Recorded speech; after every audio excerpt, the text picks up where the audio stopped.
Welcome to episode 3 of the Creators Pursuit podcast. I'm here with Steve Eiserling, the founder of VR Party USA, Yeah.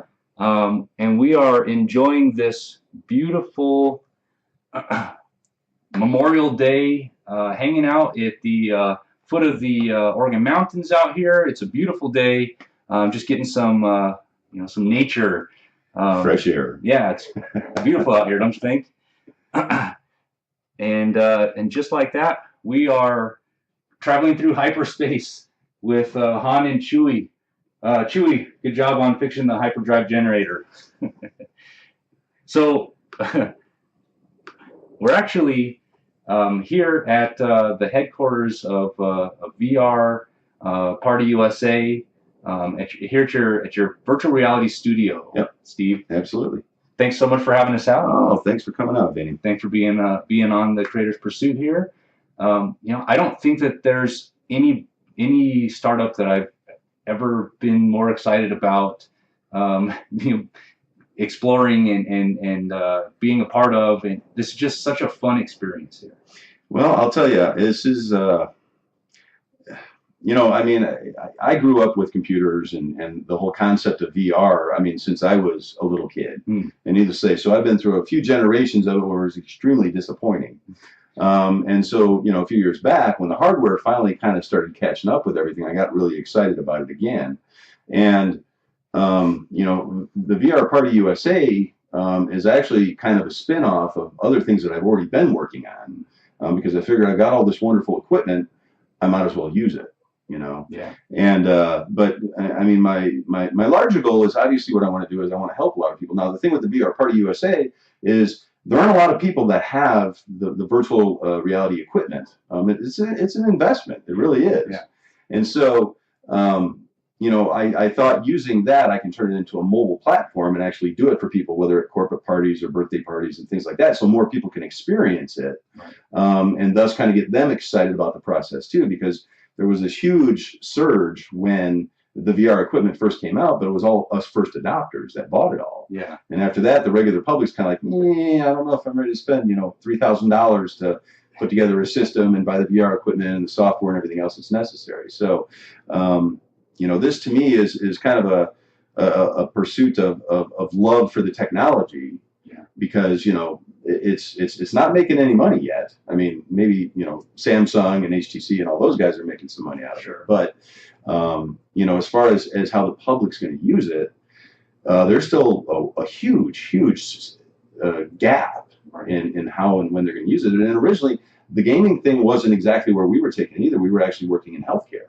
And VR Health Journeys was actually the first company that I started with this, which we're still working on, but that's definitely a longer term play, which, kind of talking about the nature of what this podcast is about, is about, being an entrepreneur and trying to do things differently than everybody else and not live, under the man's thumb all the time. Because I've been doing this for a long time as far as being an entrepreneur goes.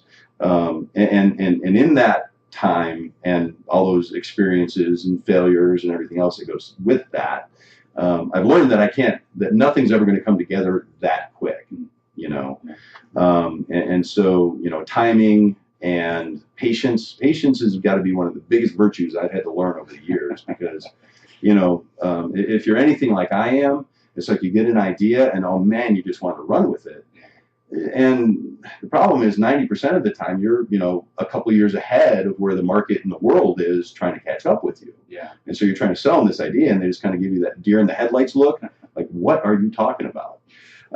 So, when I was talking with you recently, I talked about the mixed reality thing, and most people don't understand what that is either. Because doing the mobile VR stuff sounds like a great idea, but you get one person or two people in the gear itself, and they really enjoy the experience because it's something completely new. But anybody watching them, they kind of look like, they've got an issue and they've got this goggle thing on their head and they're swinging in the air and all that stuff. So they look crazy. It's a little awkward if you don't understand what they're experiencing. Yeah, you just kind of look. And people are afraid. Yeah. They're afraid to try it. And that was actually something I have to admit I was really surprised about. The very first party that I did, we actually were it was a good friend of mine's house, and he had a birthday party. And we brought the gear over, and trying to talk people into even just trying the VR was like pulling teeth. Until you get them into it, and once they're in it once, oh, they love it. Yeah. You know. So is it in social situations that it's hard to get people to do it, or even in an isolated? A little bit of both. Really? Believe it or not. Actually, I had another set of people over here over the weekend, and one guy had actually tried the first revision of what we did, which was actually done with the Gear VR. Which everything's static. You don't have moving environments and all that fun stuff that you can wander around in. Okay. And he had tried that and he loved it. I mean, he's kind of the old hippie guy, and he related it a lot like back to the old days. Okay.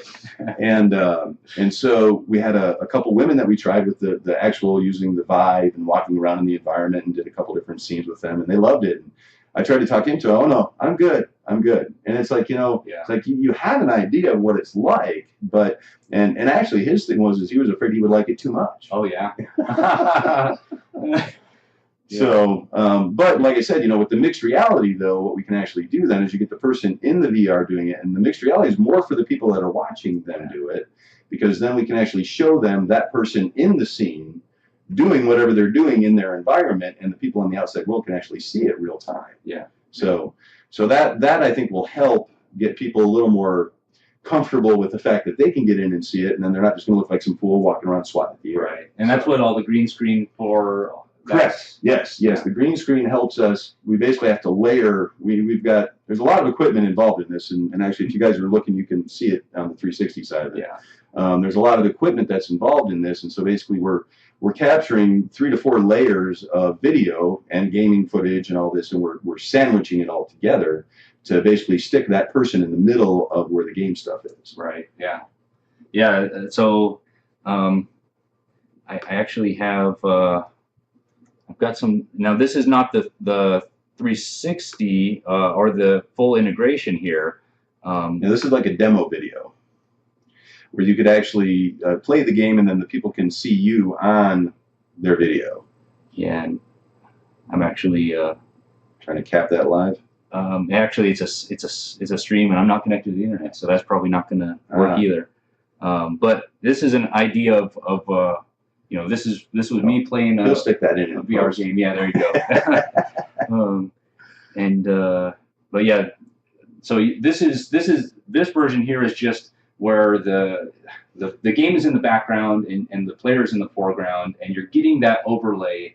But what you're seeing there in the background is actually what the player's seeing. Right. And so if you go on YouTube and you look for any VR games or anything like that, 95% of them are that. Yeah. Where you have the person in a little box in front of what they're seeing. And so the mixed reality, which there are some YouTubers doing it, are actually the ones where it's interlaid, where the person's actually part of the action, and you can see them in the scene, and the controllers or their swords or whatever actually match up to the movement that they're also making with the video. Yeah. So it's the newest thing, and there's some confusion on what mixed reality is. Microsoft has decided to throw their head into the ring, and but mixed reality is just that. It's actually being able to see the real person in a VR scene doing what they're doing in the virtual reality. Yeah. So and then you've got the other third step to it, which is the augmented reality. Right. Yeah. Which is basically doing an overlay on the existing world, which that stuff is still coming. Mm-hmm. That's going to be one of the hardest things to do. Yeah. Well, that's where it seems Microsoft's done most of their work so far with the correct the HoloLens. The HoloLens, right. Yeah. Right. And there's other companies that are working on things as well too. Actually, maybe even a little bit further than Microsoft is. Yeah. Wow. I mean, imagine being able to actually take a tour in Italy, and as you're looking around with whatever glasses they have, it actually will identify the buildings for you, and could give you more information and things like that. And that's what augmented reality is. It basically just augments the amount of information you get based on what you're looking at. Yeah. So, I mean, that's a good example to use for people that are still a little uncertain about what's the difference. Like virtual reality would be like taking a tour of Italy from your home. Right. Whereas augmented reality is while you're taking a tour of Italy, you're seeing these digital assets that are popping up. Right. Yeah, highlights. Yeah, exactly. Right. Information, overlays that are overlaid in your field of vision on top of the real world. Correct. Yeah. I mean, everyone's, people have seen like the Terminator or like the movies where they have the guys in the jets flying around and they got like the little holograms in front of them with information. Right. Yeah. Similar to that, but you can make it a lot more realistic as well too. Exactly. Yeah. Yeah. So, but yeah, it's really cutting edge stuff, and there's a lot of really cool things that are going on in the industry right now. But it's still very much in the infantile stage. Yeah. And anyone that's really involved with virtual reality, augmented reality, any of the realities, will basically tell you that they're really kind of interested to see where it goes. Because now we are finally getting it out into the public's hands and other people can use it. And I don't necessarily mean the public's hands, but people like me that are willing to sit around and play with it and figure out other things we can do with it. I mean, one of my goals is actually to work with Alzheimer's and dementia patients and image like areas where they grew up or people that they know and things like that in a 360 environment. Oh, wow. That they can interact with, and maybe that'll help with their memories and be able to maybe improve their state a little bit. So that's one of our longer term goals that we want to do with VR Health Journey. You told me about a story, I think related to Alzheimer's, where people that had Alzheimer's and went through a VR experience were able to hold on to the memories of that for a longer period of time. That was actually. I don't know if I can hit him up and give him a tag here, but I will. He's Tribal Instincts on YouTube. Right, okay. And he's actually one of the guys that's kind of helped me with a lot of the issues that I've been going through and getting all this stuff set up. But we were chatting, and he had mentioned, I told him about what we were doing with the health journeys, and he had mentioned it was either his father or his grandfather had Alzheimer's, and he put him in the VR, and he talked about it for like 3 or 4 days afterwards. Yeah. And that was actually kind of, like I said, what kind of started me on this journey. It wasn't Alzheimer's and all that, but I have a very good friend of mine that's an elderly gentleman that's been up at the VA hospital in TRC for almost 2 years now. And they get stuck in a room, and I was consulting and traveling a lot at the time, but I was also, like I said, experimenting with the initial Gear VR stuff. And I just thought it would be really nice to maybe one day go up there and maybe give him a little mini vacation from his room. Yeah. And so I brought the Gear VR up and a bunch of other experiences that he could do either there, like going to Hawaii or a Italy thing or that type of stuff. And he was sitting in his wheelchair with the headset on, spinning around and just loving it. And one of the male nurses came walking in, and he was like, what is that? What's a VR headset? Well, can I try it? Like, sure. And so, I put him in, another nurse came in, and that's the same thing. And so I started thinking about it, and, and I talked to the nurses while I was there. I'm like, do you think something like this could help people that are institutionalized like that maybe get out of their depression and out of their environment, at least for a little bit? And that was actually the seed that kind of formed VR Health Journeys. And that was, we did the local Shark Tank thing, and we won that a little over a year ago. And we're still, in the process of developing that. Like I said, the idea keeps evolving and growing is what we want to do. And the only issue, though, is obviously anything in healthcare takes a long time and a lot of research. And we've already done one study with one of the local hospitals' cancer centers. Okay. And it went well. It wasn't bad by any means, but it definitely wasn't the necessary amount of data that we want to be able to move forward with everything we want to do. But like I said, right now, working with the patients with Alzheimer's and all that, I think is really the focus that I want to take, because I think we can make a serious impact there. Yeah. Yeah.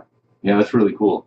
Have you heard of anybody else that's making attempts to bring VR into the hospitals? Well, so when I first created VR Health Journeys, obviously we put together Twitter and all that, and one of my very first followers was this guy, and he's out in California, so I had to look him up. Well, his name is Dr. Walter Greenleaf, and he has actually been doing research with VR and healthcare for 30 years. Wow. And he actually led me to a ton of research. Now, like I said, the issue was obviously back then the experiences weren't nearly as good, and the equipment was, outrageously expensive. And so he's finally looking at it as timeline-wise, that now we're finally getting to the point where the hardware and the software has caught up with what it really needs to be. And so basically all he does now is travel around the world and do conferences and talk about how the VR can be used in healthcare. So I've been real lucky that I've been introduced or met people that can kind of help guide me in my journey. And that's, being an entrepreneur, that's one of the hardest things, because we all like to think we have the answers. And luckily, at least in that particular endeavor, I knew I didn't have the answers. And I knew there had to be something out there, or at least, it was kind of funny, because initially I thought, oh, well, this is an original idea. Yeah. And you start doing the research, you start finding out that people have actually been working on this for years. They didn't have the tools that I did. For 30 years, right? Yeah, That 30 years. Talk about being an innovator. Right. Right. You know, and that's the thing is, so it kind of took a little bit of the wind out of my balloon there, you know, but the truth of the matter is, you know, from an implementation perspective and being able to get, you know, there's still a lot to be done. And so, you know, it's actually, I look at it as kind of a benefit is I've got all of these other people's research that I can build upon. Yeah, absolutely. And you know, take what they learned and apply it. And you said you reached out to Dr. I did. Is that right? I did reach out to him. Was he supportive of your efforts? Oh, very much so. Like I said, he actually sent me links for hundreds of articles. Okay. That talked about exactly what it was we wanted to do and different varying aspects of it. He doesn't have a YouTube channel or something like that, does he? He does not that I'm aware of. Like I said, he travels all the time. Okay. And one of these days, I'm hoping I can get out there. He actually works out of, I believe it's USC. Okay. In California. Yeah. Or no, Berkeley. Okay. All right. USC or Berkeley. One of the other. California. Yeah, California somewhere. But they actually have an entire lab, like multi-million-dollar VR lab in that university that they do all this stuff in. So wow. So yeah, they're very well funded out there. Yeah. Yeah. Well, that's a good person to you know, buddy up with a little bit. Oh yeah. Well, I mean, and you know, and that's one of the hardest things that I found with a lot of, because you know, being an entrepreneur for as long, like I said, I mean, I started my first company when I was 15. I started a mobile DJ company, and I loved it, and it was, you know, more of a hobby than anything else, but it actually paid my bills, pretty quickly. But you know, having started it that young, I've learned a lot of lessons over the years, you know, and one of them is you cannot be a single man company. That it doesn't happen. It doesn't exist. And well, it's not that it can't exist, but you're very limited in how far you can take it. Because, I mean, trust me, I work about 18 hours a day as it is. And, you know, I still feel like I need another 10 hours in a day just to get some stuff accomplished. So when you have other people you can bring in on the team to do these things, you can start leveraging other people's skills, you know, and find out that they're actually probably better at a lot of stuff than I am. Yeah. And it's a lot better for me to just maybe hand it to them and let them guide it with their own vision. Yeah. You know, but that's hard for entrepreneurs. We have our baby and we don't want to give it up, you know, and but I've learned over the years that if I can't share it with somebody and get them excited about it enough to where they want to be involved in it, then it's probably not worth doing. Yeah, that's a good point. You know. Yeah. And so, I mean, I've actually been really lucky over the years, and I've worked on a bunch of different projects, and I mean, admittedly, I've failed more than I've ever succeeded. But I also think that that's a huge character builder. Yeah. From the perspective that, and I've also met some other gentlemen that have actually hit it out of the ballpark the first time they swung the bat. But ever trying to find a follow-up to that is really, really hard. Oh, yeah. I've seen some of them go through their fortunes that they've made and never be able to find that second thing, and it's depression and all these other issues that they run into. And so, like I said, I mean, anyone that's afraid, I mean, because that's the thing is you got to start. And if you don't start, you're never going to fail, of course, but you're never going to succeed either. Yeah. And so you have to. It's the safe path. Exactly. Exactly. I mean, and it's like I said, it's really hard for us to reach out because one, we don't want somebody shooting our baby down. You know, it's a personal thing to us. I'm actually also involved in a local writers group. I've been trying to write books for ages because I've got all these ideas, and not just tech stuff, but stories I want to tell. Cool. And for decades, I've written. I'll get anywhere from 2 to 40 pages into something, and then life happens and work happens, and I don't get it. But I've actually had one that I've worked on for a couple of years now. Okay. That I've gotten about 10 or 12 chapters into, and so we actually met I went to the book group for the first time, this writers group, and it was kind of interesting because I have 3 people that I actually let read what I do on a regular basis. And that was hard to do the very first time when I had the first couple chapters. Because, your initial reaction is, oh, this is going to suck, and they're going to let me know, and well, then I'll never do it again, and all that fun stuff. And luckily, I got 3 people that have all completely different points of view of me. And they also have different points of view of how they read and edit and that kind of stuff. And so, I've gotten some stuff that was slightly heartbreaking and other stuff. But, I mean, you take what you need and leave the rest. And so going into an outside group that's strangers and doing something like that, it could be really nerve-wracking. As a matter of fact, I mean, one of the girls read her thing, and she'd never read. First, she doesn't like to read her own stuff. Oh. And she's never read it to other people. Uh-huh. And so she went and read through it, and it wasn't bad at all, And interestingly enough, they... I don't want you to do that yet. But interestingly enough, she ended up crying afterwards. Now, we were critiquing too. And so initially, some of the people thought, she was crying because of the critiques and all that. But what it was more tears of joy because she'd finally been able to get that monkey off of her back and shared it, cool. And so it's the same thing with being an entrepreneur with ideas. Because, I'll tell you right now, I had a whole lot of really, really great ideas in my head. And I went and told somebody, and first of all, they'd either say, well, that's already being done, and they point me to the source. Exactly. Or two, or they could say, you know what, that's just, I don't know of anyone that would ever want to do that, Or three, they could be like, that's a great idea, And you never know which one it's going to be until it happens. And well, so, the way you explained to me the VR health journeys is you said I'm basically trying to boil the ocean here, right? Yeah. And so that's like one of those. Yeah, this thing could really go, but holy cow, what you're going to have to overcome to get there, right? Yeah. And that's the thing is, like I said, at least today I'm realistic about those things. Yeah. I know that it's, there is no mistake that it's called VR Health Journeys, because that's going to be a journey to really bring that to fruition. But once we can get it to that point, it's going to be able to help a lot of people.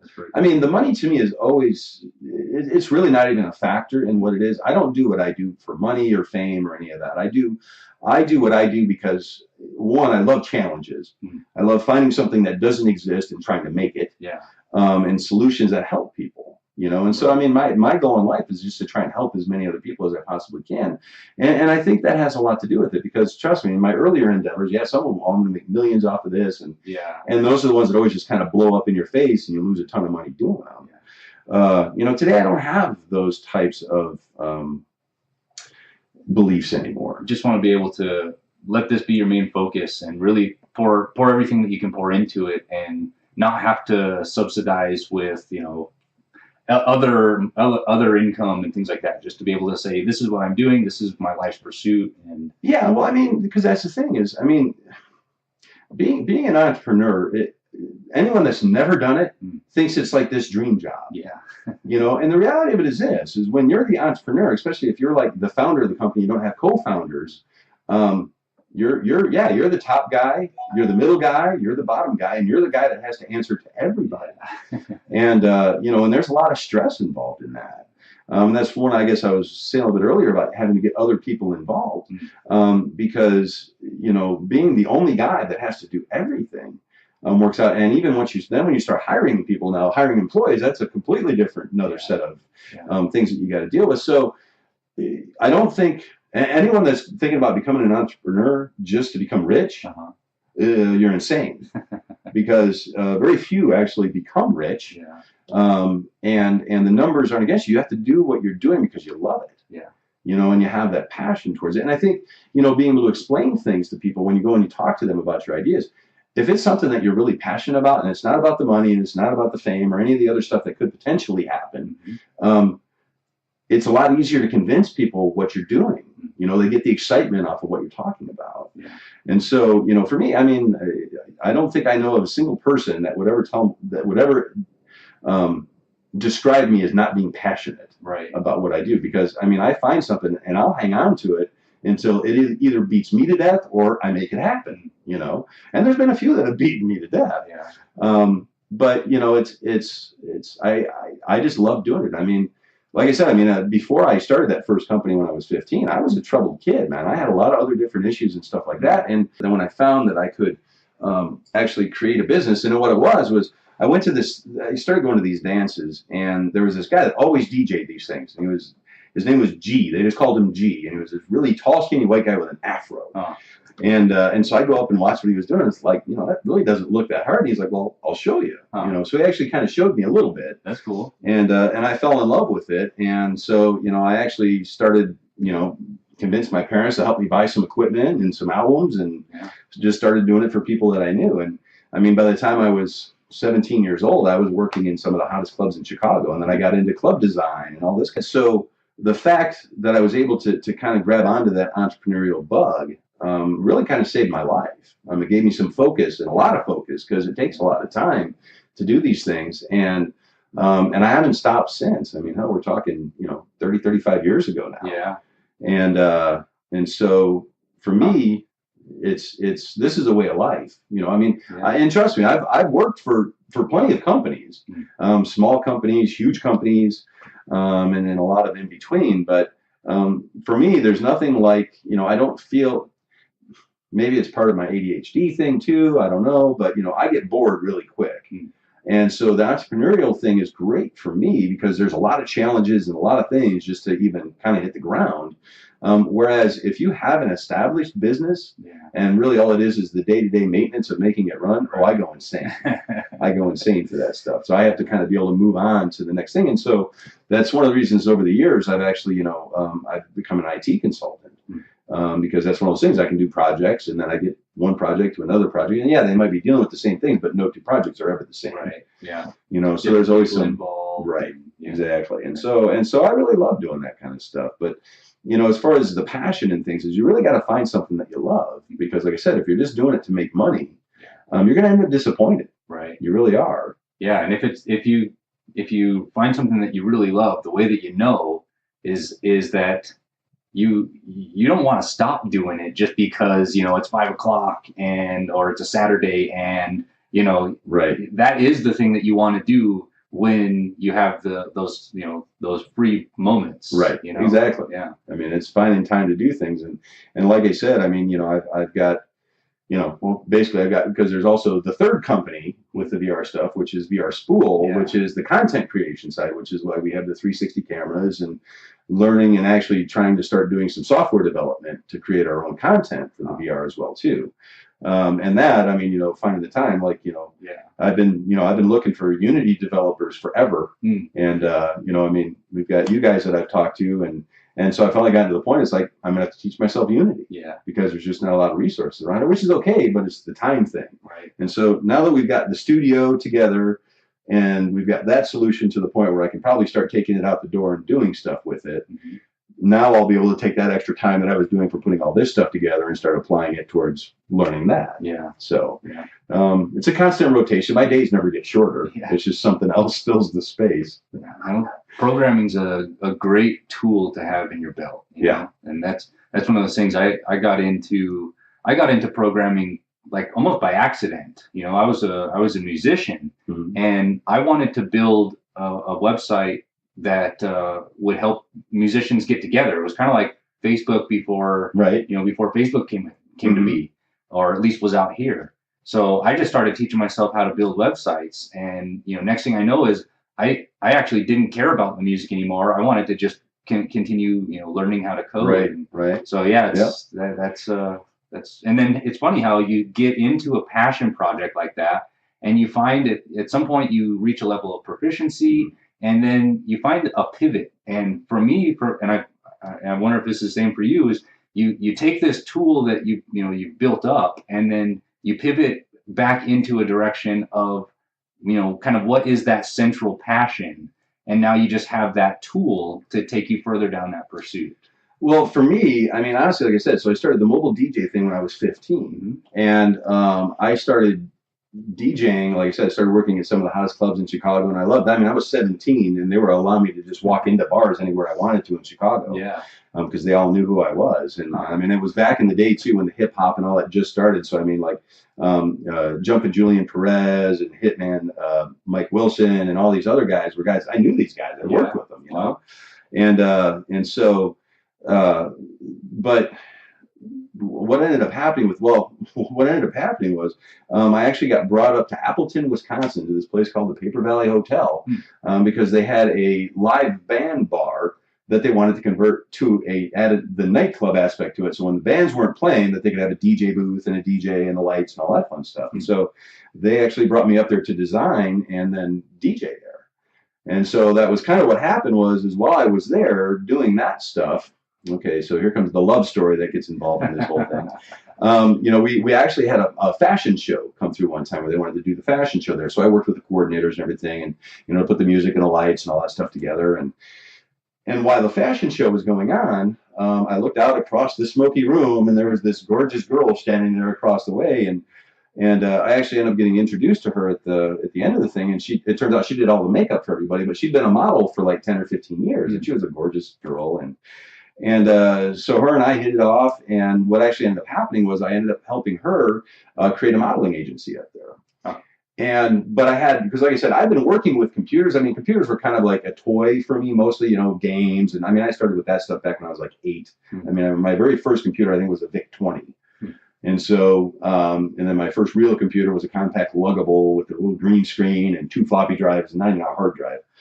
And so by this point, this was like around 1990 in there. Okay. And I mean, pre-internet, pre-everything else. And we started talking about doing this modeling agency. And I told her, I'm like, well, why don't we actually just make it where we can, because all the girls have one portfolio.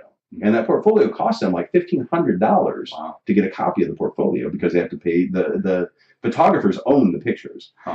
And so I'm like, well, why don't we just take the portfolios and we can scan them. I had a scanner with my computer. I'm like, we'll just scan them, and then I'll just create a little BBS where our customers can then just dial in from their sites, and they can sit there and then scan through all the girls' pictures.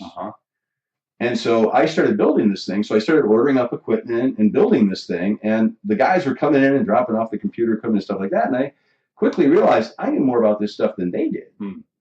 And so needless to say, as love goes, that, things kind of fell apart between us, but I came home with this knowledge that, well, maybe I should get into computers. And so within a week of coming back to Illinois, I actually went and enrolled at DeVry. And it was the very first term that they offered telecommunications, what the hell was it? Telecommunications management was the name of the major. Okay. And what it was the mixture of telecommunications and computers. Okay. This was all pre-internet still. Yeah. And so basically, I got to learn about computers and communications, all that stuff. And a lot of the stuff I already knew, like they taught basic programming and things like that, which was stuff I'd already done. And within 2 years of being in there, I actually got hired by a friend of mine that had a local computer company that sold CAD/CAM systems to engineering firms in the area. One of them being like Argonne National Labs out in the suburbs of Chicago, and some other ones. And I fell in love with it. I ended up buying that company from him within a couple of years of that. I ended up dropping out of DeVry because it was it started part-time. Within like 6 months, I was there full-time, so I didn't have time for classes anymore. We were making money and doing that. And so, and then I started building high-end workstations and servers and actually selling to places like JPL and the DoD and Johns Hopkins University and all these other real high-end computing environments. And I fell in love with it. I loved it. But then the problem was then the bottom end fell out of the hardware. Okay. And so that's why today you have like 3 computer companies, because they make like 3% versus the day back then we were making 30% on hardware. Oh yeah, it was a lot of money to be made. And that's what I got into doing the consulting side with the networking and all that, because these were all skills that I kind of picked up on the way of doing things. I mean, I went and I got a CNE certification. You probably don't even know what that is. A certified netware engineer. Okay. So it was Novell back in the day, which no one even hears of them anymore. Yeah. IPX and SPX, they don't even exist. And so I got my Microsoft certifications and a bunch of other certifications. And I mean, I got taken out. Microsoft flew me out to their campus a few times and got to meet them for a couple of their innovative things when they were releasing them. As far as so I guess what that line that you're talking about was when I started ordering up the equipment for the modeling agency and started realizing that I knew more than the guys that I considered experts on the computer side. I knew computers were going to be something. And I loved doing it. Yeah. It was something I really liked, because that was, in the day we had those computer shopper magazines. Remember those? They were like 3 inches thick. And they had every kind of hardware from every kind of, that was when we had, 200 computer companies and they had, it was changing all the time. New stuff. It was the amount of innovation that we had back in the early 90s was amazing. And you would get these things every month and there's always something new in there. I would spend probably 4 to 6 hours a day just doing research just to stay current on what was happening in the industry. Yeah. And, it has gotten to the point where I'm not going to say it's bottomed out at all, but as far as true innovation, it's like, so we added a new kind of file system and, we've upped the resolution a little bit, but things that were like groundbreaking, I have to admit, I've been kind of disappointed in the last couple decades, cloud computing and all that. Well, it's really no different than what the internet was. It's now we're just offering the services that way because the pipes are thick enough. But that's why with the VR stuff, like I said, that's something I've been waiting on since, Lawnmower Man, back in the 80s. Lawnmower Man. Yeah. Nice reference. Yeah. And so once that came out, and I have to admit, I had another project that I was working on at the time, and one of my developers had one of the DK1s from Oculus. And he brought it over to one of our sessions, and we all sat down and we played with it. And honestly, my first opinion was, this is horrible. Because it was still real laggy and it was all CG. And, I'm like, this is going to take another 10 years yet. Well, then they came out with the Gear VR stuff. And I was amazed the first time I put that stuff on. That they'd come that far that quickly, because it had only been a couple of years. Yeah. And so I knew at that point that this was something I was going to get involved in. And so I started ordering up equipment. So, and it's something that I love doing. I mean, it's amazing to be able to put, and I've gotten to do some amazing things with it so far already too. We had like I said, with the healthcare, or with the VR health journeys, we actually got invited up to the ARC up in Albuquerque, which is a group that helps disabled people. And during our presentation, we actually got to put a girl that's wheelchair bound, that really doesn't have use of much. And she actually uses an iPod for speech. So she does a text-to-speech thing. Yeah. And we got to put her in there, and dude, she had a smile from ear to ear. Wow. With just the Gear VR stuff on, and being able to have that effect on people, and just to show them what it's like to be not stuck in their current situation. It's an amazing feeling. Huh. And so, like I said, we've already gotten to do some really, really cool stuff, and I can only imagine. We're talking first generation equipment at this point. Yeah. And so, in the next 5 to 10 years, where they're going to actually take this stuff it's going to be amazing. Yeah. It really is.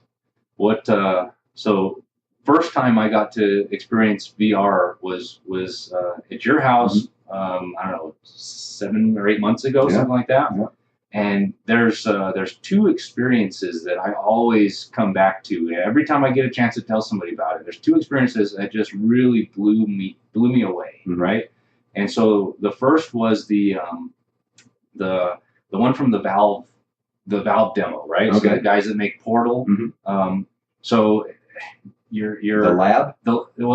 There's this one scene in particular where you're standing in this just vast open warehouse. And it's just, you're in a warehouse, but you cannot see the end of it. It's just so vast, right? And then all of a sudden, there's these mechanical arms that come out and build you into like a shipping container, right? So you go from this, just vast openness into all of a sudden you're just, confined, and you feel the physical confinement of that situation. It's totally real to a certain part of your brain. And the second one was the one with the blue whale. Yeah. Right. So blue whale, that you're on this on like a sunken ship. Yeah. Underwater, kind of checking things out. There's little fish that'll come by, and just real easygoing scene. And then all of a sudden, off in the distance, you start to see this speck that's getting closer and bigger, and you come to find out it's a blue whale that's so you're also missing out the sound part of it too. Oh, this is true. Yeah. Because they had the sound. He actually does his call when he's off in the distance. And you're kind of like, what the hell was that? Yeah, you're absolutely right. Because that's the other part. Because the visuals are one thing, but the immersives of the sound and things like that is really what really kind of sucks you into the whole environment. Yeah. Because and that one was done by Weir, W-E-Y-R. Okay. And that's actually, they've done some other really, really cool stuff. But theirs is very immersive. The other one obviously was done by, I think it was done by Valve. Yeah. And that was kind of their demonstration for the HTC stuff. And with that one, they actually have, it's what's called the lab, and they have a bunch of different little mini experiences that you can do. And I think the one you're talking about was one where you actually do the robot repair. Yeah, where you take the robot apart, and then once you fail at that, then they kind of box you in. Such a cool experience. And since then, vivid, man. So real. It is. Yeah. And we've gotten some newer ones that are just, like I say, they're content-wise. So one of the challenges with what's happening in that industry, like I said, it's very infantile still right now, and you have basically 2 players. You have Oculus Rift, who was bought by Facebook. And then you also have HTC Vive, which is Valve, that actually designed everything for HTC. Oh, is that right? Yeah, Valve was actually the people that actually designed it, and then HTC are the manufacturers of it. And so, and HTC and Valve, especially, I think Valve had a lot to do with this. I don't know for a fact, but I'm going to guess. They wanted to work with open standards. So there's also this. So you have HTC and Valve. So the Vive, and then you have the Oculus. And when you go to buy software, it's usually either one or the other. And if it was made for HTC, a lot of times it'll also support Valve, or I mean the Rift, Okay. the Oculus Rift. Okay. And then there's this other thing called Open VR. Okay. Okay, which is an open standard, kind of like the open source software. Mm-hmm. And so that's actually one of the newer standards that's kind of happening right now, is people trying to make it so that it's an open standard, so that any hardware will work with it. Oculus hasn't bought into that whole thing yet. And actually right now there's been some real significant news on the Oculus home front. Okay. Lawsuits and so Lucky Palmer was the guy that originally created the Oculus. He did the Kickstarter. It was his baby. And so he got the Kickstarter and got it all going, and then Facebook came in and swept him up for $2 billion or something like that. Well, it turns out that Lucky apparently stole a bunch of tech from the last company that he'd worked at to help finish putting together the Oculus. And I'm pretty sure Facebook didn't know about this when this all happened. Yeah. And that company sued him, and they just lost. Actually, Lucky personally has to pay them back $500 million. And Facebook had to pay them something as well too. But yeah, recently Lucky was let go of Oculus / Facebook. So he'll be one of those. We'll see if he has a second hit or not. Yeah. But you know, and they also the part of the mentality that they've had was kind of this: we're going to have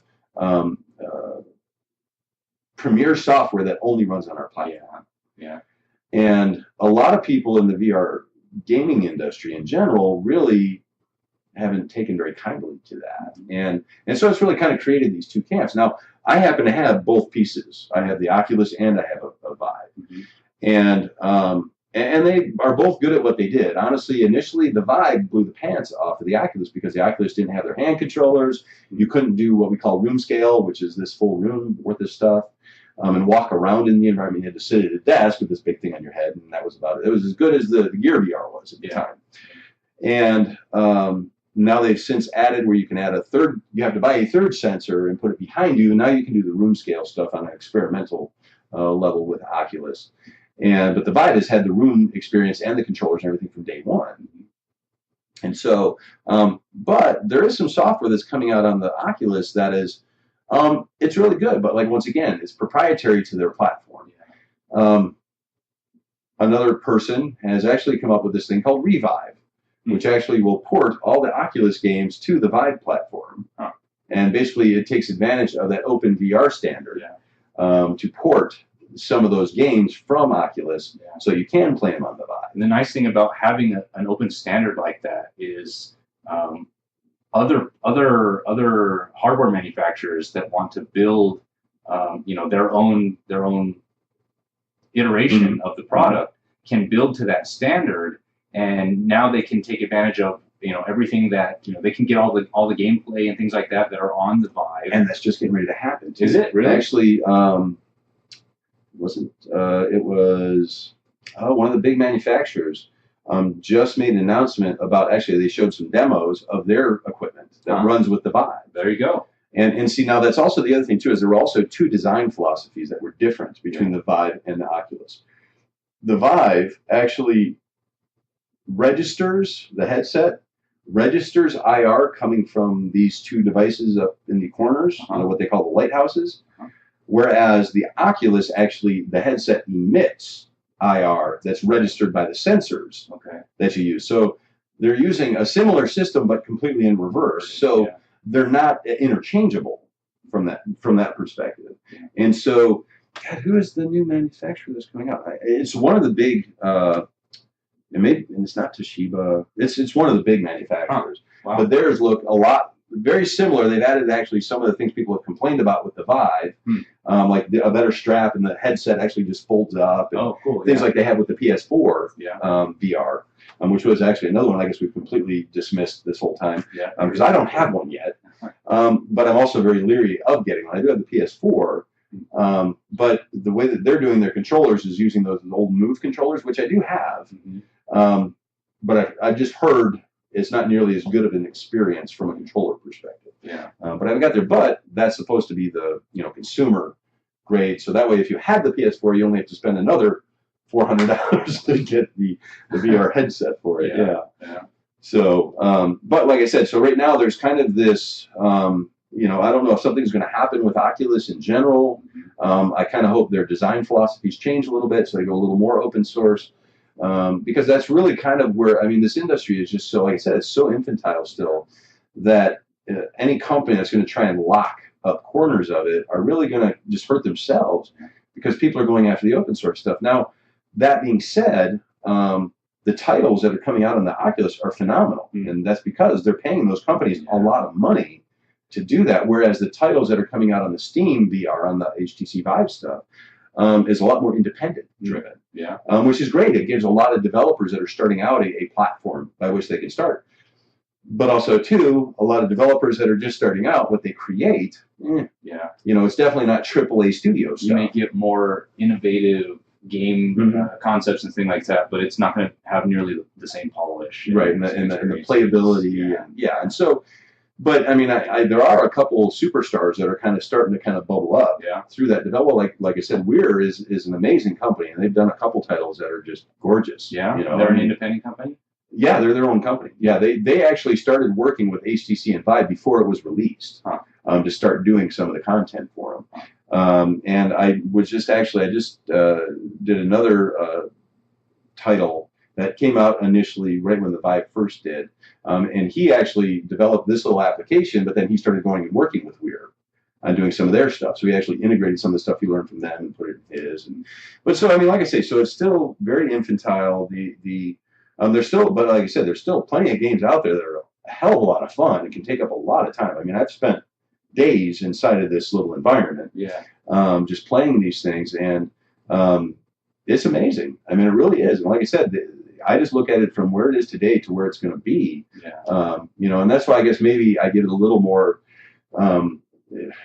Well, I guess I don't have to, because I've had a lot of trials and tribulations getting all this stuff together and making it work and do all this, but I've gotten it to the point where I can have people go through the experience that they don't have to deal with any of that stuff.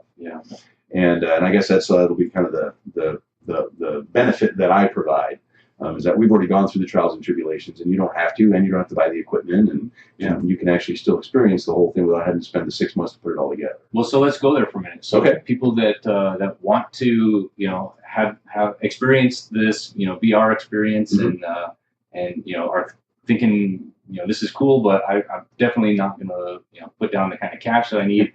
That's what VR Party USA is all about. Correct. So we do have a website, vrpartyusa.com. Okay.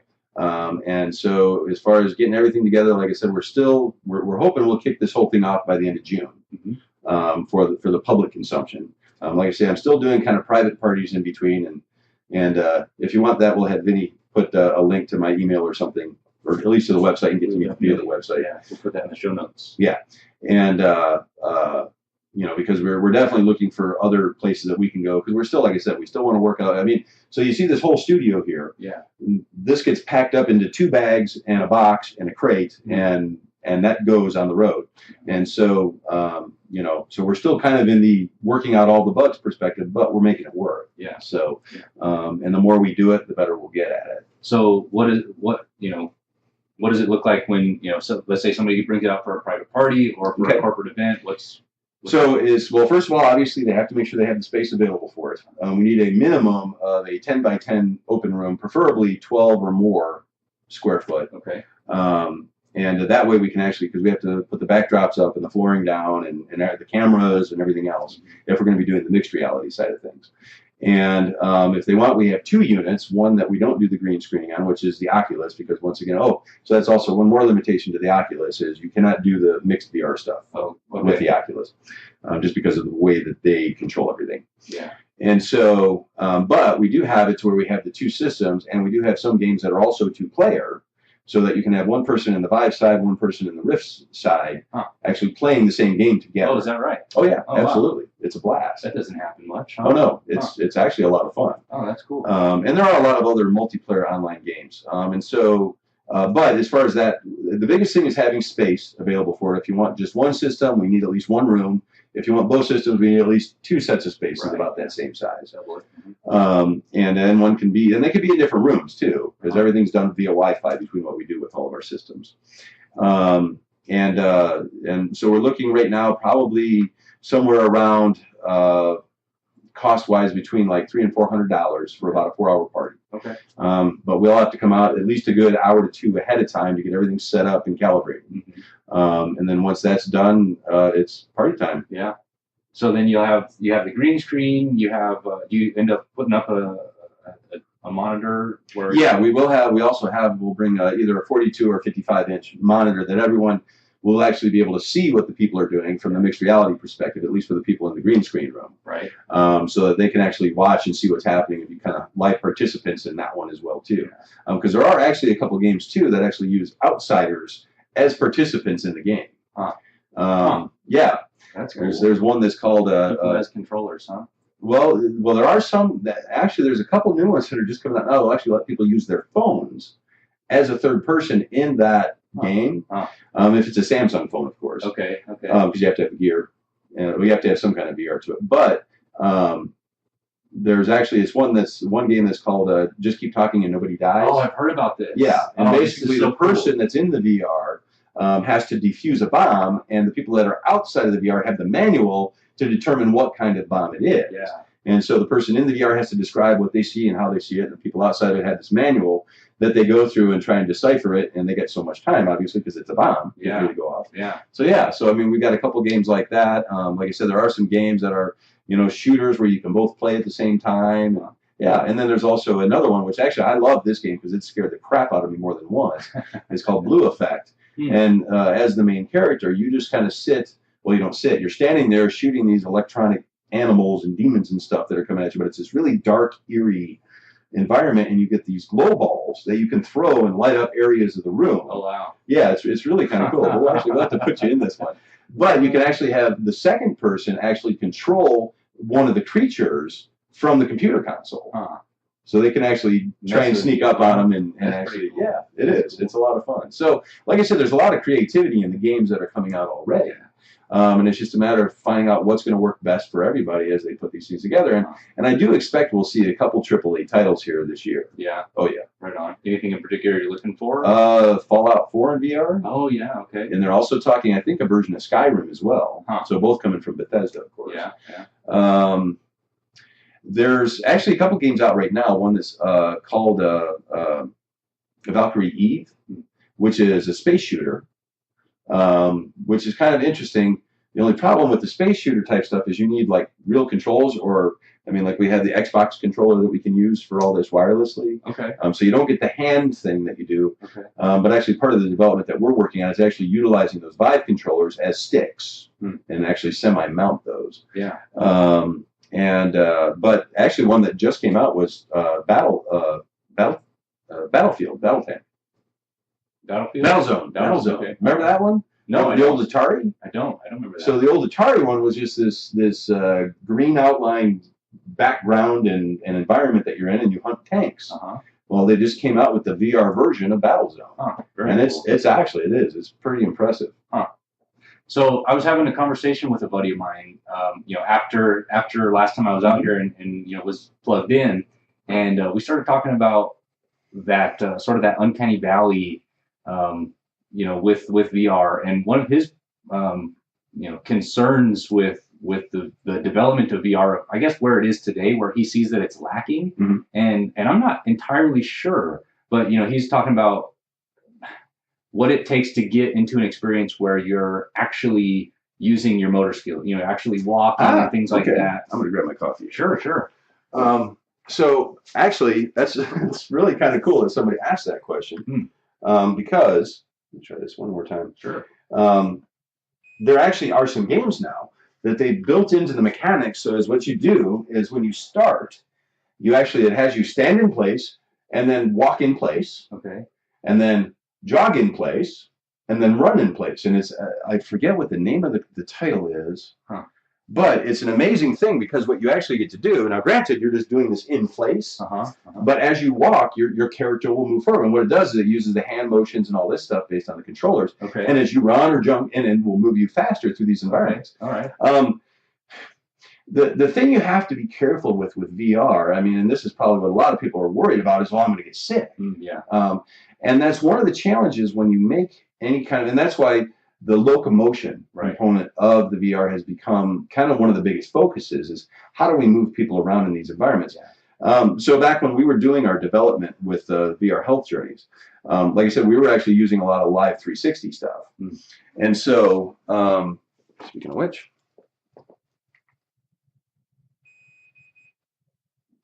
both of you going? This is a 360 camera rig here. So he's actually got two, what do you call this, Pix Pro? Yeah, they're Kodak Pix Pro cameras. So these are each of them 180 cameras. Is that right? Actually, well, these actually do 235 degrees a piece. All right. But the overlay, so because you get some overlay on the top, meaning that they overlap each other, and so that gives you a lot better seeing. Being able to put it back together. So he's got two here that are butted up back to back, and this is the equipment that you took with you, or that you take with you when you're creating your 360-degree video content for VR spools, right? Correct, for VR spool. So I got to see one of these where you were scuba diving.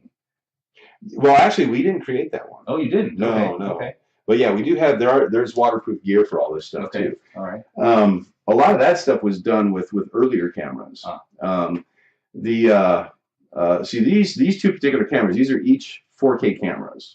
So actually, when they do a capture, it's actually a total 8K capture. And so when we actually push that down into the VR side of things, because you actually pretty much need a minimum of a 4K sphere to make it realistic without it being real pixelized and stuff. And so with the 8K, it actually comes out a lot smoother.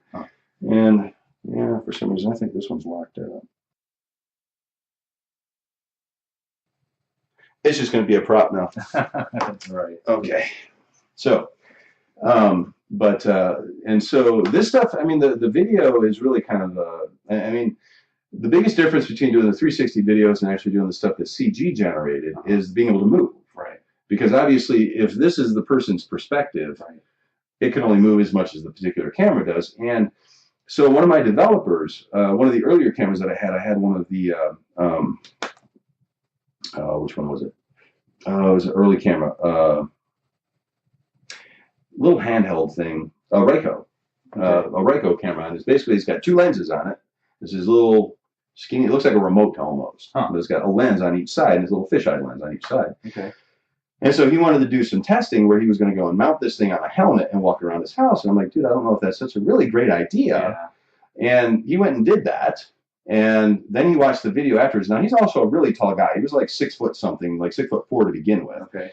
And so he went and he made this video. So you're like 6 inches from the roof of his house, or the ceiling of his house, walking around. And he watched this thing, and he was sick for 3 days afterwards. Oh, man. Just because of that slight little bounce that you get when we walk. Well, our heads are used to doing this, but when you are stationary, your body is physically stationary, and you're going through a VR thing like this, and your body isn't actually doing what your head is doing, it causes problems. I'm kind of getting sick just thinking about it. Yeah, it is. I know.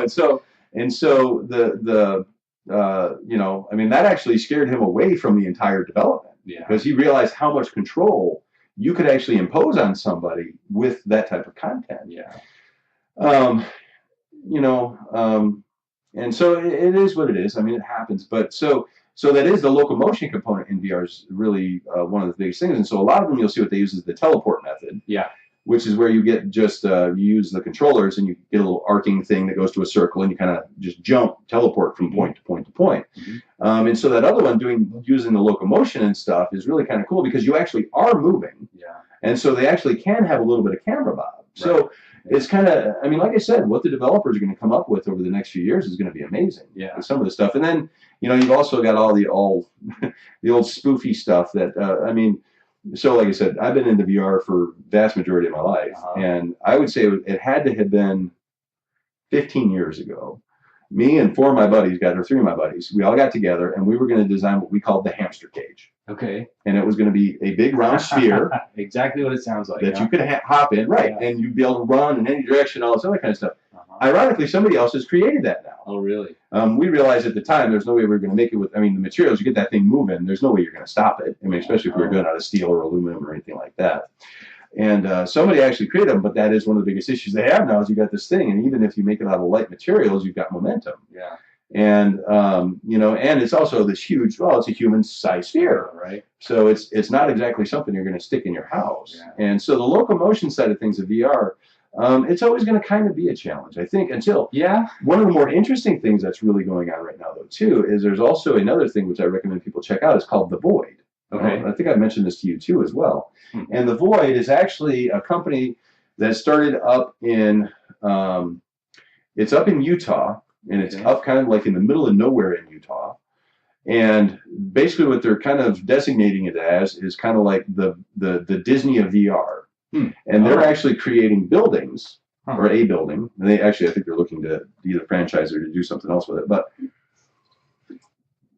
where the internal layout of the building actually fits an experience. Oh, wow. Meaning that walls are where walls should be, seats are where seats should be. That's cool. Heat sources are where heat sources should be. Wow. They even have environmentals like rain and things like that. And you actually wear the unit. You have the headset and you wear the computer on your back basically. And you've got a haptic feedback chest unit and all this stuff. Wow. And so they have different experiences. Like one walking through like an alien spaceship, and another one going through like an Inca Mayan ruins type of thing. And so they're building these things. And I really think that that's going to kind of help. Now, obviously, there's a whole lot of other challenges with that. Now you need tracking throughout this whole building and be able to know who's doing what with what. And then they've also got their own guns and everything as well, too. Yeah. But I really think that a lot of the, especially from the commercial side for consumers, is going to head that particular direction because that makes sense. And the great thing about it is that these internal structures that you build can all be temporary. Yeah. And then you move them again for another experience. Yeah. Or you just buy a big warehouse and you have 3 or 4 of them in there. It's cool. It's a different take on the mixed reality experience, right? I mean, yeah. Because I remember that is even. Because that would actually. It actually sort of is, right? Well, it isn't. It isn't. It could be if they were gonna videotape the whole thing all the way through it. I guess they could put the person in the environment. That would be an interesting thing because that way you would actually have to track them. You would have to have a cameraman follow all your people. Is basically what would end up having to happen. Well, what I mean when I say that though is like the same guy that was talking about locomotion and moving around was saying one of his big issues with it is that when you see a wall you can just sort of punch right through it. Right. Right. In this case, no, that would not be the case. So it is almost it's an unperceived, Well, and you can actually really screw with people's perceptions too. I recommend look up as many of the videos as you can on this place because there's a few, okay, and a lot of them are repeats and stuff like that. But there's one in particular that a reporter went in to checking the whole thing out, and one of the things that they did, and I thought that this was totally ingenious, is they have in the real world it just looks like a slab of like styrofoam on this pole. Okay. But in the VR world, it actually looks like a keypad. Like from something out of like the Alien movies or Star Trek or something. Okay. And so the person in there, they hit this thing, and they're on an elevator that lifts them up to the next level. And all they have is they have a vibrating sensor under the floor where they are. And they actually take the handset and they just move the whole pedestal just drops down. So if their hands on it, it's going to feel like they're moving up. It's amazing to watch because this guy's standing in the same spot he was the whole time. Can you guys see me? It's amazing what you can do. And like I said, so I think, like I said, as this industry evolves, it's going to get really creative. Yeah. It's fun. Yeah, this thing it taps into something that's very primitive.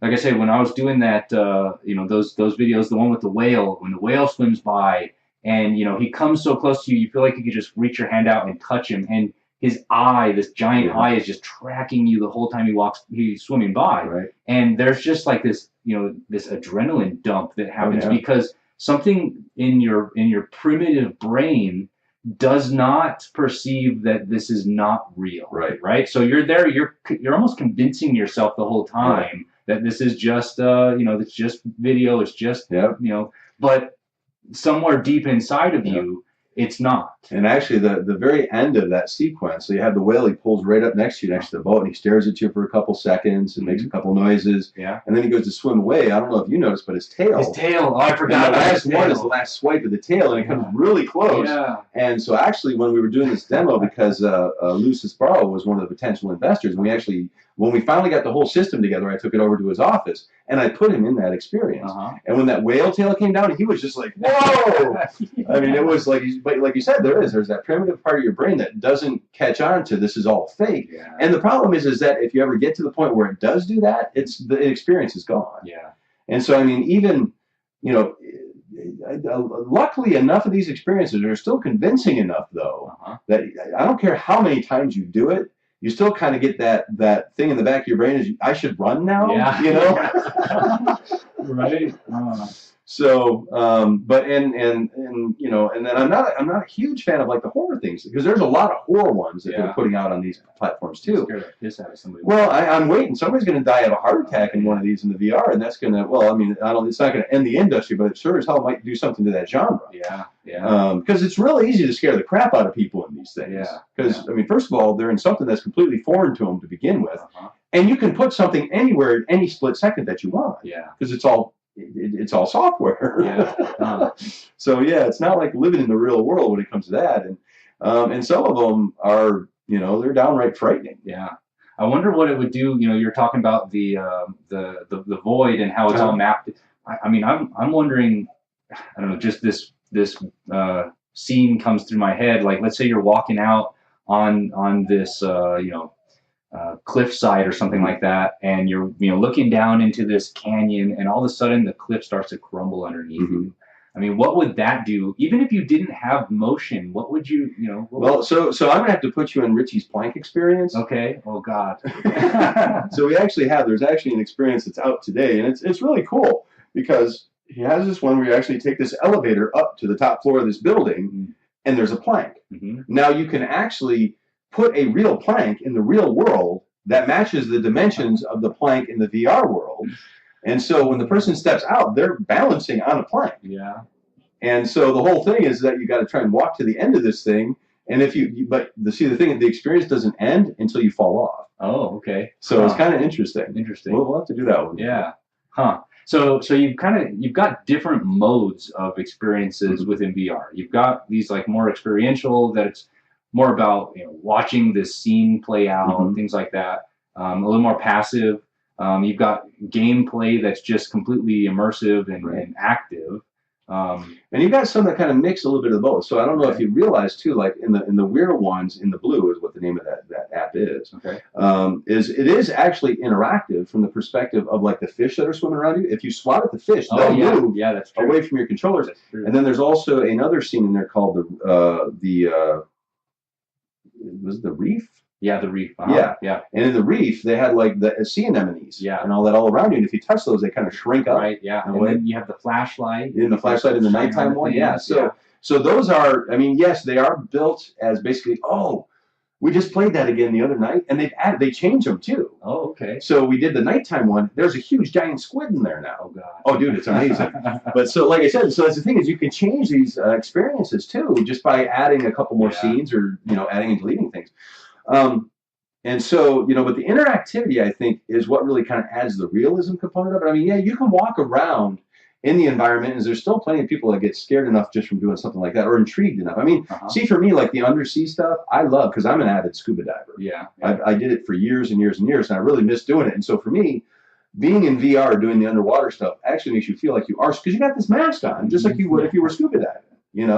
And so other than the fact that I can breathe regularly, it's actually very much the same type of thing, and you're upright the whole time. Yeah. You don't have to swim.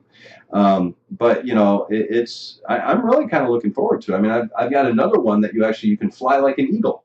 Oh wow. And that one is really cool, because all you have to do is turn your head and stuff, because it just goes with the sway of the bird. Huh.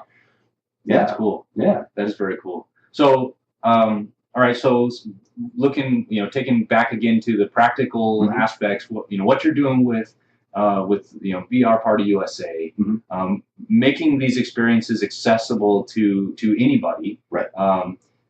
7 and older. 7 and okay, that was what I was going to ask you. So my son's 6. I'm not sure he's going to appreciate that. Well, a lot of it, yeah. I mean, now, not that we haven't had people. Well, okay, with the parents urging, got you. Yeah, put younger children in there. They can. The problem is, one, the equipment's a little bit bigger and heavier for the children, of course. Now, the Samsung Gear stuff will actually work okay for kids. Okay. But obviously, those aren't the big experiences that people want to do. But yeah, so it's actually we actually go by kind of the same guidelines that Oculus and HTC do as well. Okay. And you'll notice in all of their disclaimers, 7 and older, and then also too, I mean, if you're an extremely tiny person, you may have a problem getting it to fit right on there. And now, granted, most of the equipment that we have, you can actually wear with glasses. So if you are extremely blind, we can do that. But there is also interocular space, meaning how far those lenses in or out, because obviously people depending on the size of your head. Yeah. So we can actually adjust that. That makes the picture. Yeah, we can adjust that. All right. But pretty much, I mean, I have yet to find anybody that can't wear or do the experience. Okay. Irregardless of how blind they are or not. Yeah. Now I have had a few people that feel claustrophobic when they get into it. Yeah. And so, well, so a couple other disclaimers. Okay. One, if you're real claustrophobic, but we can always try it first. Because worst thing you can do is just take it off.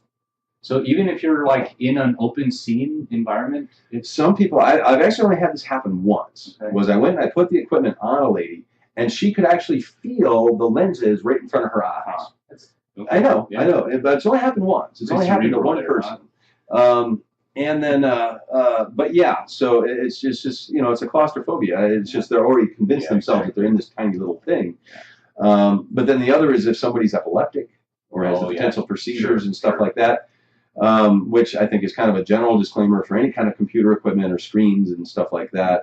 Because some of these things, they can be a lot of, lights flashing by and things like that. So if you're real susceptible to that type of stuff, even though I have had my girlfriend in it and she has epileptic issues as well too. Okay. But she hasn't done it a lot though either. She just is it more of a selection of what she gets into that's not real flashy and? Yeah, I think you have to be more careful with something. I mean, something like that, I would do something like the undersea stuff. Yeah. That's real calm and tranquil. Yeah, because that's also another thing that I've noticed, at least with her in particular, is high stress things have a tendency to throw her off. So yeah, I was showing some of the stuff to my mom and talking to her about what we had done, and she's like, I don't think I first of all she was worried about being sick, and then beyond that she's the things shooting at you and all this stuff. She's like, I don't think I'd like that. Yeah, but this other stuff would be you'd love it. The undersea and. I mean, I have had some people that actually get into the experience or in it for a few minutes and then start mentioning how their stomach's bothering them. Yeah. Okay. And so, once again, it could be the experience, and that really there isn't any so there actually, I was about to tell you a lie. There is one particular kind of experience that almost everybody has an issue with, but then again, it's kind of an intentional thing. Okay. The roller coaster. Sure, yeah. Okay? Because a real roller coaster, most people have issues with. Right, yeah. But in a VR thing, it's even a little bit worse because the cars are doing all this kind of stuff and upside down and all that, and your body's not. Yeah. Just your brain on a roller coaster. Wow. Yeah. And so I don't recommend those to anybody that's got a queasy stomach at all. Yeah. But like I said, so part of what we look at is the service offering that we're doing is that we've gone through and it's either stuff that we've created or stuff that we've already kind of screened and we know what to expect for people. Because that's one of the biggest things is, I mean, there is a lot of content out there and a lot of it's not that good. I mean, it was, when we started doing the VR health journeys, there's a lot of video. You can go on YouTube and there's a lot of 360 video. But most of it's really low resolution stuff. And you get in there and it's just real grainy and the experience isn't very good at all. And so we actually went to a lot of efforts to find either 4K or higher resolution video when we put those experiences together. And so we've actually got a couple that are actually, they're not proprietary to us, but people that have actually shot stuff overseas that are high res, 8K or better type films that we can actually use for that type of stuff. So, but yeah, so that's actually another part of our service is that we're not going to put you into one that's either going to make you horribly sick, unless you ask for that. Yeah. If you ask for it, you're on your own. Yeah, exactly. But at least like if it's for children or something like that, I mean, the parents have to sign off. We're not going to stick kids in anything that isn't at their age group, Right. of course. Yeah. Just from liability perspective, and also being a parent myself. Yeah. Sorry, no irresponsible parenting here.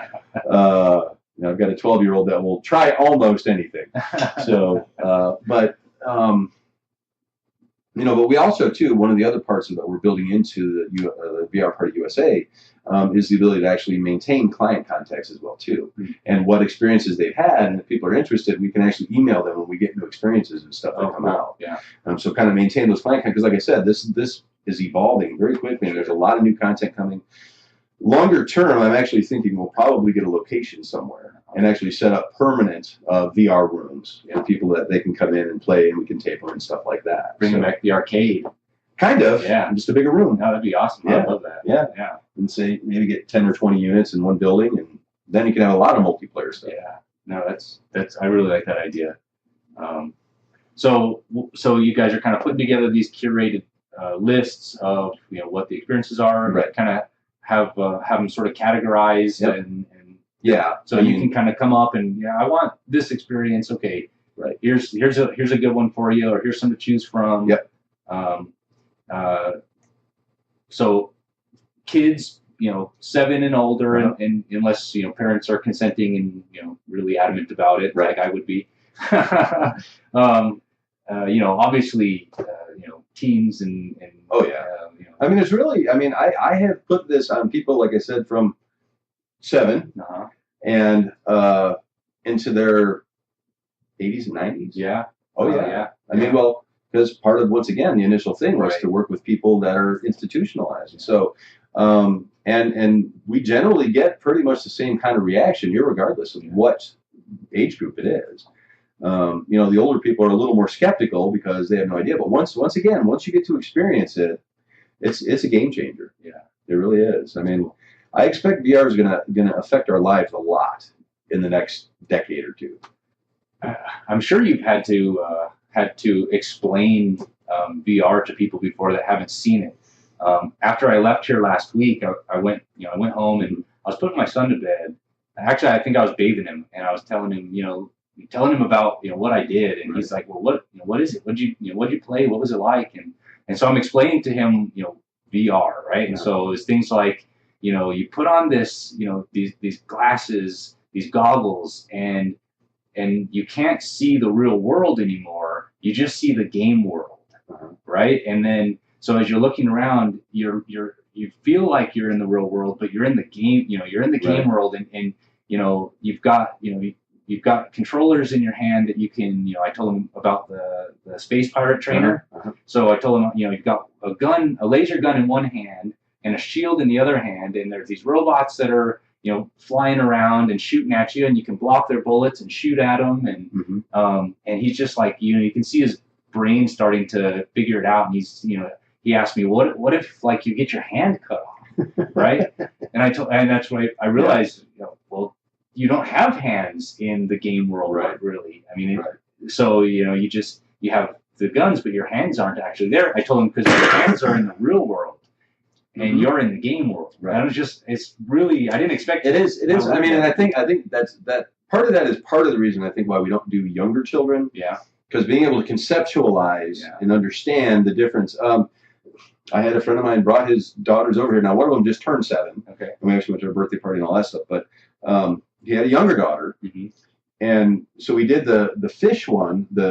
We did the reef one with his older daughter, and then the part where the jellyfish start kind of cascading down. Yeah. And she started freaking out, thinking she was going to get stung by the jellyfish. And we, finally convinced her and had her play with the controllers to realize she could just kind of push them away and they're not going to bother her and stuff like that. And so the younger daughter saw this. Oh, I want to do that. I want to do it. I want to do it. And the parents are like, okay.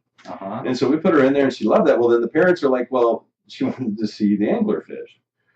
Oh, no. Yeah. And so we put her into the anglerfish one, and she like freaked out. Yeah. Oh yeah. I mean, because it's dark and it's dreary, and you feel like you're in this environment, And so that's why I think a lot with the younger kids is they're not really ready. Yeah. And they can't process it at that level because I mean, nightmares still exist and monsters are still real and all that other stuff. And so I think until they have a real concept of being able to differentiate those two. I mean, trust me, like I said, I've played a couple of these games where, especially like that blue effect, where all of a sudden I'll turn around and there's a monster in my face and I'm jumping out of my skin, you know? And so, I mean, it's, I mean, even at an adult level, you get that adrenaline going. And some of these games are real workouts. We got like that one quiver one. I don't know if you played that yet. No, you told me about it though. Yeah, it's and there's a few bow and arrow games. There's another one called Hollow Point too. Okay. But I like the quiver one because, and it's actually, they've got a multiplayer version of it via the internet where it can be you and 20 other archers all at the same time, and you're taking down these massive, huge monsters. And but I mean, you get into that game and you're constantly, you know, sitting here reloading and shooting arrows and stuff like that, and you're sweating like a pig by the time you get done. It's a workout, some of these things. Yeah. So I mean, I expect you'll see a lot of that too. I've seen a couple companies that are actually trying to integrate the VR experience into like bicycle things, where you can actually buy the bicycle. Of course, it's an outrageously priced bicycle. That, you know, it's just a stationary bike, and then they have VR programs that will run and connect with it, that you can go through any kind of settings you want, that kind of stuff. So I expect there will be definitely an exercise industry and all these other ones that kind of pop up off of this. Yeah. But right now, like I said, right now it's more trying to work out the usability and the functionality, and getting people to have the experience so they at least know what it is. You know, today that's the hardest thing, because it's, I mean, I'm not going to kid anybody. It is. It's about a $3,000 to $5,000 investment to have the right kind of computer, the VR, the software, and everything that goes with it. So, but once you get in there, once you try it, I mean, there's just no denying it. You'll be hooked. Yeah. I mean, that was my experience. Yeah. I mean, and like I said, I mean, luckily I get to be one of the test dummies. Yeah. So I download a lot of things that a lot of other people are never going to experience, because I've gotten in there and almost puked my brains out. Yeah. So. Yeah. And but you know, so we, you know, like I said, we kind of pick the cream of the crop and then offer those to people to be able to sit in, and you know, we do it in sessions to where it's either a 10 or 20-minute session on a per person basis that we can do this. And we also bring the gear VRs with as well, so other people can have those types of experiences while they're not in the actual full scale stuff. Yeah, that's cool. So you stay with the, you know, kind of facilitating the whole thing. Oh yeah, it's a two-man gig. Yeah, okay. No matter what. Yeah. I mean, it takes two men just to set this up. Sure. Yeah. I've tried by myself. That wasn't fun. Yeah. So you've got spinning up with this business. You also have you mentioned a YouTube channel that you're working out. Yeah. So actually, so like I said, I have my stepson's 12 years old, and his goal in life is to be a YouTuber. Yeah. And so we've been trying to think of a way that we could, you know, of course he wants to do one of these prank channels and all that other. It's like, I don't want their physical proof of me beating you on camera and, you know, all that fun stuff. So, but he loves video games, and luckily, you know, I've gotten him introduced to a lot of stuff, and he's gotten to play a lot of the VR stuff as well too. And him being 12 and me being older than 12, I thought it would actually be, because that's one of the things that we don't get from any of these YouTube channels, especially the ones that are doing like VR and game reviews, two different perspectives, one from an older gamer and one from a younger gamer. And so we actually have created this channel. It's called It Takes Two, that will actually, we can each then give our own opinions, and then even above and beyond that, once again, we both have the VR gear on both flavors, in the Oculus and the Vive, and so we can also play different games in those to kind of give the two different points of view of how those work. Oh, that's cool. And so we don't have any content up there yet. We're still planning out exactly what it is we want to do, because there hasn't been a lot of really new cutting-edge games, but we may go back and just review some of the older ones as well, too, to at least start it out. But yeah. So that's part of the reason of getting the studio all set up, so that we can get that going. But yeah. So I figure if nothing else, maybe I can either help kickstart them and see what happens with that, and if it takes off, awesome. If it doesn't, I'm still doing something that I love. So yeah. So yeah, I mean, we're definitely in early phase, you know, startup stuff here. So people that are wanting to, you know, engage and follow you along, and you know, be able to see when that, you know, YouTube channel comes out, and see when you're having new experiences for, you know, for your parties, and you know, want to get you out there for parties. What's the best way to do that? Best way is just email me. Okay. Steve@vrpartyusa.com. Okay, Steve at VRPartyUSA. We'll put that in the show notes. And just yeah, are you looking for people that are like enthusiasts and wanting to Oh yeah, absolutely. I mean, like I said, I've been lucky enough that I've actually gotten connected with some of the YouTubers that have been doing this that have, a few thousand or whatever followers or tens of thousands of followers. And so they've kind of taken me under their wing a little bit in some cases where we actually will game together remotely. Cool. In the different games. And so, yeah, I mean, definitely anybody that's interested in getting into like game development and stuff like that too. I mean, as you well know, I'm always looking for more people that are excited about doing that kind of stuff because I've got some really big ideas. And I'm one guy. Yeah, yeah. So, particularly Unity programmers. Yeah, well, and here's also and this is the reason for Unity. Okay. Unity has the catch of that external camera. Any of the other engines don't have that. So if you want to do mixed reality, it has to be done in Unity. Right. Yeah. Okay. Yeah. So yeah, I was going to ask you. So I mean, that was a general call to developers that want to like But anyone that's interested in experiencing it as well too, yeah, email me. Okay. And like I said, I mean, it'll probably be closer towards the end of June. I mean, we're going to do your kickoff party. It'll probably be one of the first official things that we'll do with this. Yeah. So yep. I mean, we'll announce that now. The kickoff party when we launch the Creators Pursuit, we're gonna have a kickoff party, and Steve's gonna have his gear out there, the whole green screen deal, and be giving people a chance to have that firsthand experience, and that's going to be a lot of fun. I'm really excited about that, man. That's really probably going to make the party for me. So I'm really excited that you're doing that. Well, I'm looking forward to it. Like I said, it'll give us a good first public exposure as far as whether one, can we do it? Yeah, right. And two, how well it works and how well everyone reacts to it. Yeah. So like I said, I'm always surprised. Yeah. What I think is going to happen isn't necessarily what happens. So, and that's why, as far as just getting back to the whole, why am I doing what I'm doing? A lot of it's a learning process. I don't have the answers, and I'm okay with saying that today. I didn't used to be, but today it's okay to say, what, I don't know, but we can figure it out, and we'll definitely figure it out that night. Yeah, it's gonna be fun. So, to the call for programmers, I'm curious, as a developer myself, is there something that you wish was out there, something that an asset or something that's just not quite there, that you'd kind of almost like to put out to developers that would like to take on a pet project? As far as like the Unity stuff goes? Yeah, as far as just sort of the VR.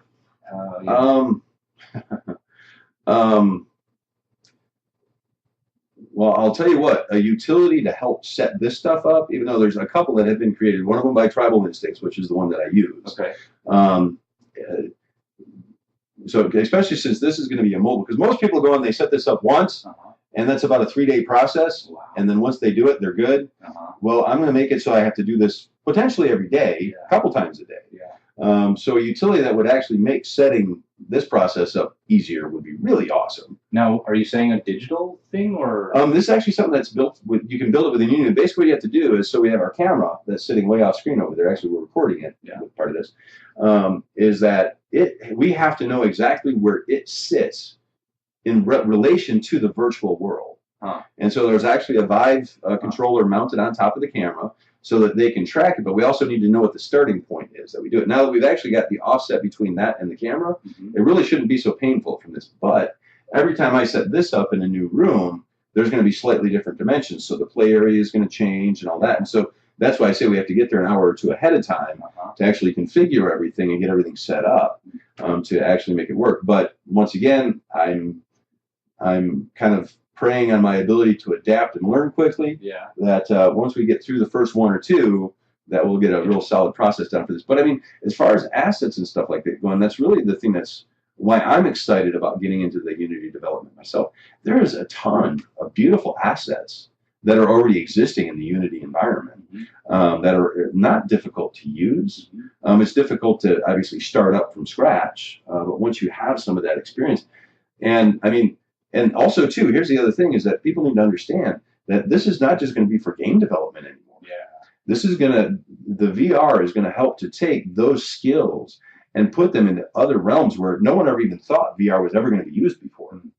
And so that's one of the things to keep an open mind as to, you may have absolutely no interest at all in wanting to do gaming creation, but, there are other aspects of this. Like I say, I mean, one of the other things that I'm working on is the virtual hospital room, where we can actually have patients that are in a bed wearing a VR headset that their room is anywhere they want it to be, but they still have to be able to track all the physical things that are in their room. Yeah. You know, and that's part of what I need developers for. I mean, it all sounds like games, but once again, it's the same skill set, but used in a completely different way. Yeah. So, I mean, that's a really good opportunity if there's any programmers that are out there that are wanting to, get into VR and aren't exactly sure what to build. So, get in touch with Steve and you guys can talk about some of the things that he's seen. So, coming from having the experience with the gaming, having the experience with, with the practical, usage within healthcare. I mean, there's just so many things that he can. I'm sure you'd be willing to throw some ideas out there and let them just kind of run with it, right? I've got a file full up here. Trust me. So there you go. If you're looking at getting involved in virtual reality as a programmer, Steve's a great person to talk to. I even if you're not interested in what I'm interested in, I love meeting new people, and I mean, like I say, I try to mentor as many other entrepreneurs as I can too. Yeah. So I mean, I love seeing people just try and follow their dreams. Yeah. So that's cool. Well, I'm really excited to be able to have you on, part of this kickoff for the Creator's Pursuit, and I'm loving this. I'm thinking this is going to be great. I appreciate that. Yeah, first 2 episodes that we recorded, really good as well, and I think talking to you has been really cool, and even better than I thought it than I thought it could have been. I mean, the fact that you've really been on this Creator's Pursuit. Since you were, teenager, 15 years old, and probably earlier than that. Probably. Yeah. So, I mean, I guess last thing I'd like to ask is for people that might be listening or watching and are really locked in and have a real strong dependency on their day-to-day, but that day-to-day is not fulfilling that creative void. What do you think about that? How do you? Well, so here's kind of my philosophy on life. Okay. Everybody dies, but not everybody lives. Ooh. And so if you can find something that makes you feel alive, whether you're making money at it or not, I mean, once again, don't go and quit your day job if you've got bills and do that. That's lessons I've had to learn the hard way as well too. But there are smart ways to do this to where you can still have a regular job and do this stuff on the side until it starts paying for itself. Yeah. But find something you're passionate about. Find something you love to do, because if you can do that, you are ahead of 99% of the population of the world. Most people have jobs and they hate them. Yeah. And every job becomes a job somehow. Yeah. So if you can find something you love, do it. So even if it's a weekend project or an after work thing, instead of just kind of getting off work and checking out and turning on the news or something like that. Well, like I said, I mean, find something that you want to do other than those things. Yeah. I mean, for me, that, like I said, and this is, I mean, honestly, I sleep 4 to 6 hours a night. Yeah. And I've done that for 30 years. No kidding. Because I've got so much that I want to try and do.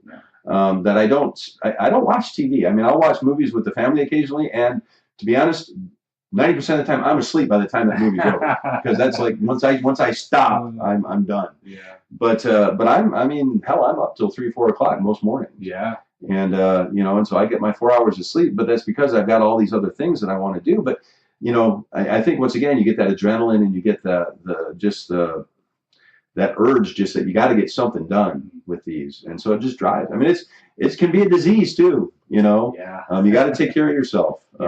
That's the hardest part for me is actually trying to maintain and find that balance. And I've gotten better at it as I've gotten older. But pursue those dreams, man. You have to, because everyone, like I said, everyone's going to die. It's how are you going to feel when you're at the end of that road? Yeah. But then again, if we listen to Ray Kurzweil, not everyone's going to die. That's one I'll leave you with. Okay. Well, I guess I'm gonna have to go. Research that quote there. Well, I'll help you with that one. Just one thing. Okay. The singularity is near. Okay. All right. Well, on that, don't die. Steve, thank you so much. Oh, thanks for having me, Vinny. We'll go ahead and we'll let Han and Chewie blast us out of here.